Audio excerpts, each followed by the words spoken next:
Hey folks, Steve here with a special unboxing video for you today. We're going to be looking at the latest release from Operational Studies Group, game by Kevin Zucker, Napoleon's End, another entry in the Library of Napoleonic Battles series. This is the latest, just recently released game, and I've removed this from the shipping box. I'm just showing that it did include a flyer for what will be the next game to come out a year from now. They're basically seems like it's the end of February, beginning of March. A new OSG game is published and sent to pre-order folks, and so that'll be Napoleon's Counter Strike. This goes is going to go back to the War of Liberation. So in Germany,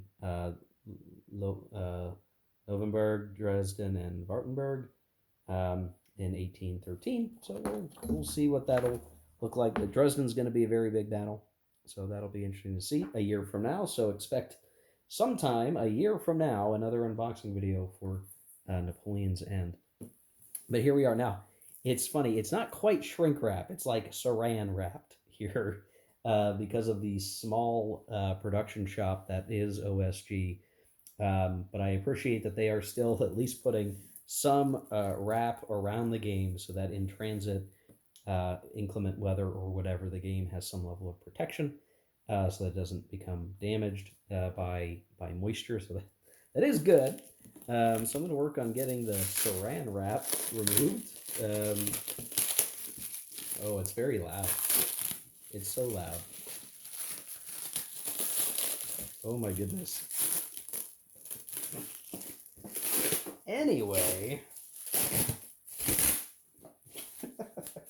All right, there it is. It's a little louder than most shrink removal operations you might hear in an unboxing video, but so it goes. So here we go. Napoleon's End. So this is finally connecting the chronology, I guess. Though technically some of these battles happen before and after battles in other games within the series and within the campaign in France sort of sub series. Um, but this is you can add this to the other games that have come out in the Library of Napoleonic Battles, that are the campaign in France, La Patrie d'Angers, and now great, I'm forgetting the other one off the top of my head. Before you end up at Napoleon's Last Gamble with the 100 days. So this is really the closing period of the final War of the Sixth Coalition, coming into France proper to end Napoleon's reign the first time around. Well, this is those closing battles. Last big one being the that one right there. I'm not even going to try to say it. I know I'm going to screw it up real bad. So we're going to check it out. We're going to see what we got inside. This should be pretty standard fare here. Okay, so we have our first map. This is for this is labeled as the More map, and I'm going to be very careful because I do not want to rip these beautiful maps.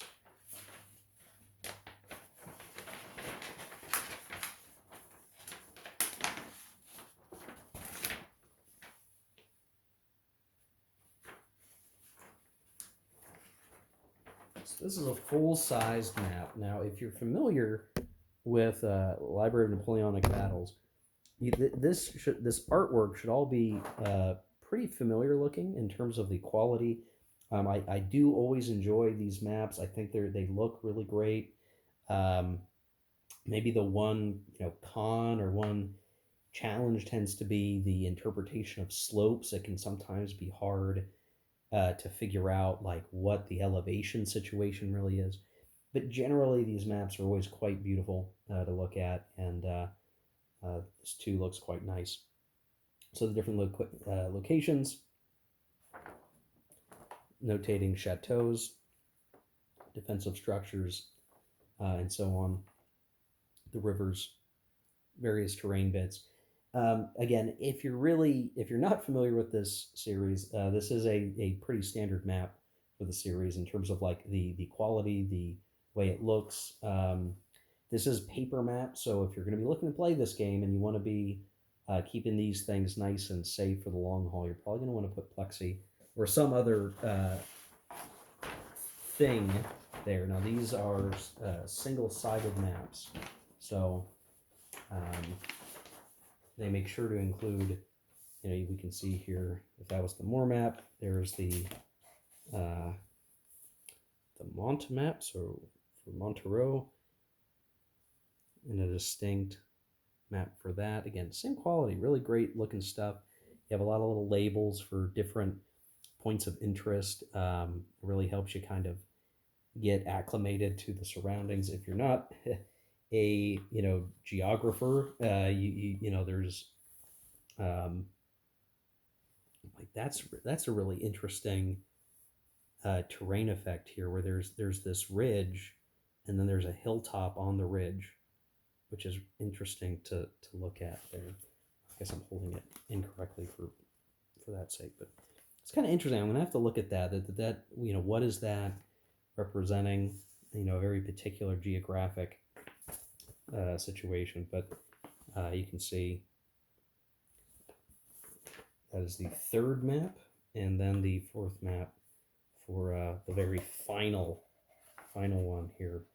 And I'm not going to show each and every map. Again, this is each map is particular to the battle that you're going to be playing, and again, I do quite like the maps. I think they're all very, very attractive looking. The only trouble being just in making sure you're interpreting the rules against the terrain correctly at any given point. Here we have a copy of the rules. The latest version is 7.36. Now this rulebook is color, semi-glossy paper. Yeah, I'd call it semi-glossy. 2-column format. There are highlights to show the difference from previous major rules versions. Generally, these rules are pretty straightforward. They're when you really look at it and say, well, there's about 22 pages of rules here. The updates from 7.35 to 7.36 are very minor, I can tell you. But if you're not familiar with the series, this is not terribly complicated of a game system. And some people will sometimes chide this series a bit for rules that are considered old school because of the way Zocs work, and in the combat results table, which has a lot of retreats and not many step losses. And I think this is a rule of the wargaming internet that if you mention the Library of Napoleonic Battles, somebody's going to come out of the woods and talk about Marcus Stumpter's rules, and that they use those rules with these games, and they don't use the regular rules because of blah, blah, blah, blah. Not to get on my soapbox or anything, but I know, based on the reading that I've done, that Kevin Zucker is very knowledgeable about Napoleonic studies. He has written a lot. I have read much of the Wargame Design Diaries, or magazines. I don't know what you call them. They're available on the OSG website, napoleongames.com, I think is what it is, where he really talks through why the game is designed the way it is and the way it's stayed the same, or what adjustments have been made, and the combat results table and what is being shown there and what's actually being simulated versus not. That I'm willing to say, I accept the game system and the game rules as is. I think it's just fine. It does exactly what the designer needs it to do and wants it to do, and it reflects the history. But it's like any game rule system, like people not understanding what the design intent is doing versus what their expectations are. And just because you might initially expect something different, that doesn't mean that your assumption is correct, actually. I'm reminded of a time playing World in Flames where my friend playing the Russians attacked Iran and had a really bad die roll and wasn't well prepared, and a bunch of units died to the Iranians in the mountains near Tehran.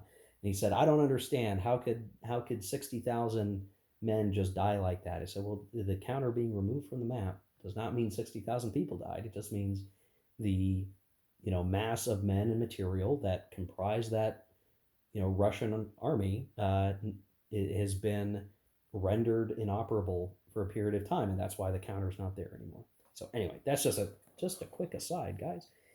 Here is the scenario folder, the scenario information, historical and design notes. If you're used to playing other war games that maybe have a playbook, this is kind of the equivalent of the playbook. So it has information on the scenarios. This is more black and white, but still two-column format. Each scenario has scenario-specific rules that are going to be detailed, particulars for a particular battle, or victory conditions for the whole set of battles that are in the game.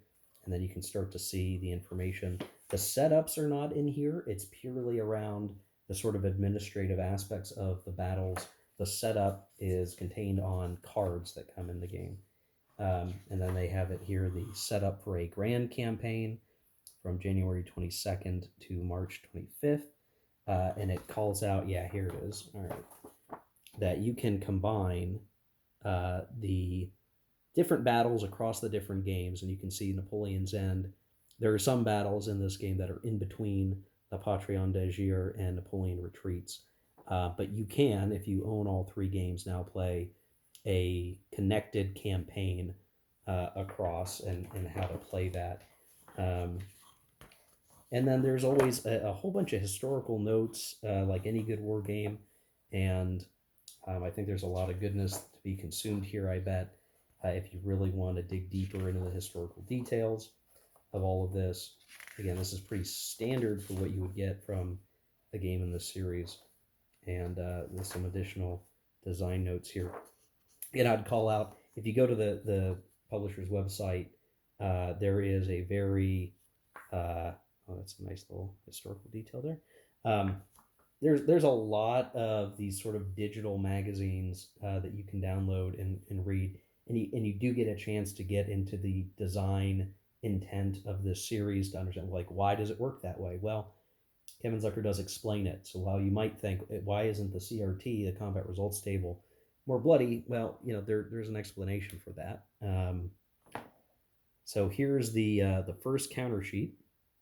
This is the French order of battle. See there, all the counters look good. These are a lot of administrative counters, demoralization markers, things like that. So good complement of those across the board. Backs.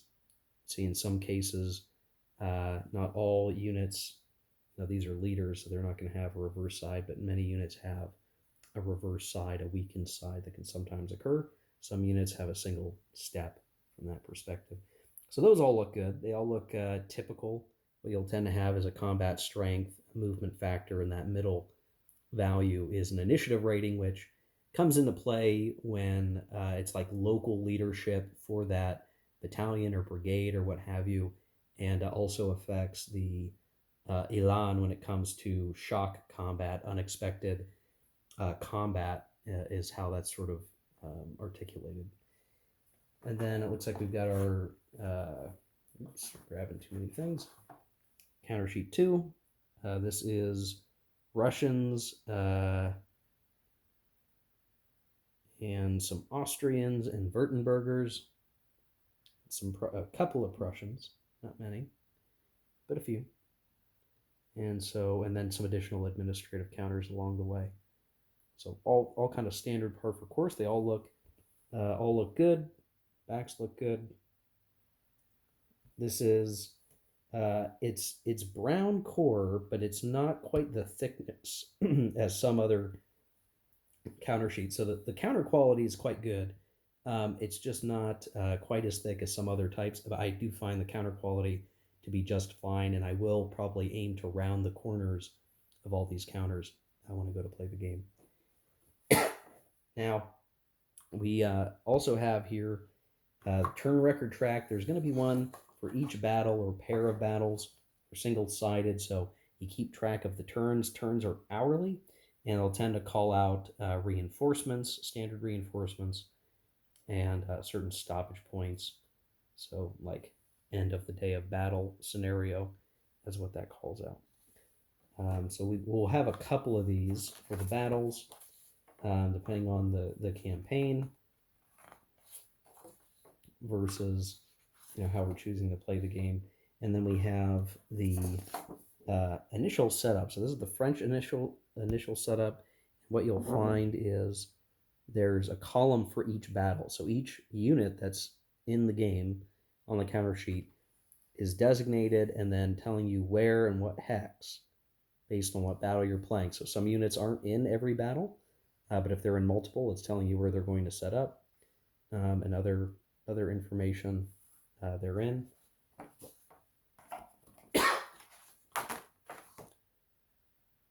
Some more of that. Looks like there's going to be several of these across all the feasible battles that we're looking at here. Army of Bohemia. So get into the units that belong to that. And yeah, so this is you're going to have to really double check all of these as you go to set up the battle to figure out, you know, what units need to go where. It's relatively straightforward. Then we also have the Casualty Tracks. So these are going to be denoting, and again, there's a column for each battle. When a particular formation will become demoralized, keeping track of that. There's also a copy of the combat results table there. And then we have a coalition version of that same sort of sheet. Each formation has a different demoralization level based on the battle.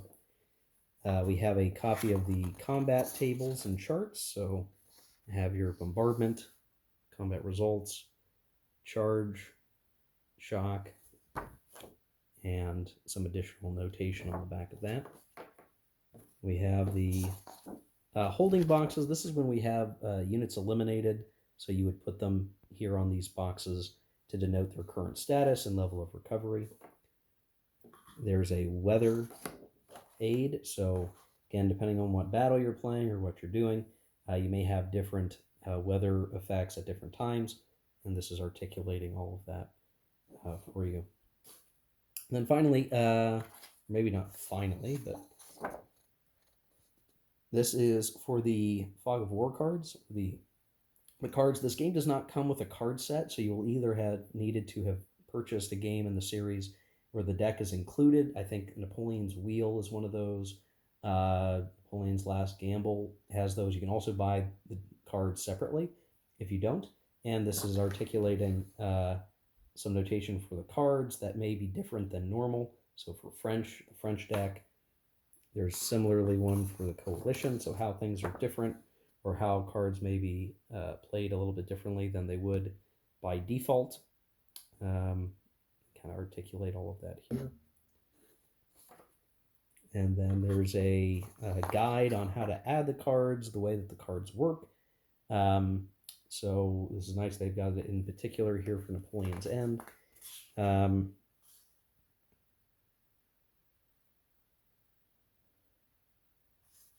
Checking this back page out. I'm not sure what all that is, but it's cool.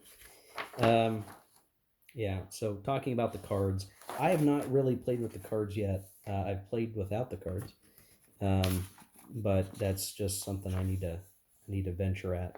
There's another copy of charts. This is a more full-fledged player aid, so you have the combat charts here. On the inside, you have a number of other tables and charts that matter. Things like how to adjudicate line of sight, road marching, stacking limits, terrain chart for that.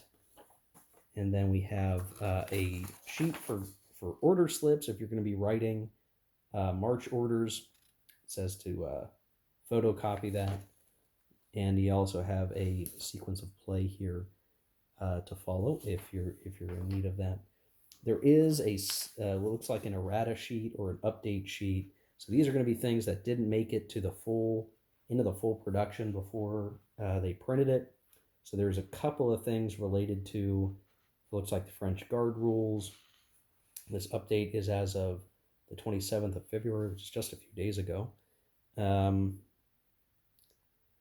so there's some slight updates. So you're going to want to reference this as you're going. Inspected by Caveman Andy. Thank you, Caveman Andy, for what you do. And then there's a series of additional paper worksheets for tracking victory points and calculating victories, victory conditions. So kind of a straightforward thing. You could probably photocopy that. And then there's also scenario parameters. Some more sort of setup support information. What cards you should add or remove from the game deck to reflect the given context of these battles. So, for instance, you're going to not have road column card on that battle. So you want to make sure you're double checking all of that before you play with the cards. So you can see there's a lot of paper components. That's kind of par for course here. Some of these things, like this, is a slightly thicker paper being used. There's not as much in the way of cardstock. A few things are cardstock, like this is more thick paper. Maybe not quite cardstock, I don't know. But it's definitely thicker paper. So just something to keep in mind, like you're going to have a lot more paper components, even if they're thicker paper, bordering on cardstock, or is cardstock, then maybe, if this were a different company, I think, the profit margins here are slim, all things told, but we were able to continue to get games in the series, and I appreciate that. So there you go, guys. That's the unboxing. Everything looks good. Everything is about what I expected it to be for another game in the series. I'm definitely going to be wanting to play more Library of Napoleonic Battles here in the very near future. I've got some Bonaparte Overruns Piedmont in mind to play in the very near future, but this should give you another look. Again, if you've not gotten into this series, there's only so many games left for them to make at this point in the great span of the series. I think there's after Napoleon's Counter-Strike, which is going to be the game that comes out next year, there's 2 more games set in Spain during the Spanish Liberation War, and then there's the 2 games that are going to cover the War of the Second Coalition. That's where you get Marengo. Those are still some time away, 1 game a year, and so we're looking at least 4 or 5 more years of game publication. So if you're wanting to get into the series, you still definitely can pick up games that are in stock, or pick up the new ones as they're coming out, and check it out. I've had a good time with them so far. There's definitely a lot more playing of this system that I'd like to do, particularly Oppose, because Solitaire, you kind of miss out on some certain aspects of the system that you can't quite do Solitaire. But in an Opposed format with hidden unit movement, there's just a lot of neat things you can experience there, and I would like to do that. So anyway, that's it, guys. Napoleon's End, new release from OSG, unboxing for you. Hope this was useful, valuable, get you a chance to look at the content before you look to buy or check it out. Hope you enjoyed the video. Hope it was useful. Hope you have a good day. Take care. Keep on gaming.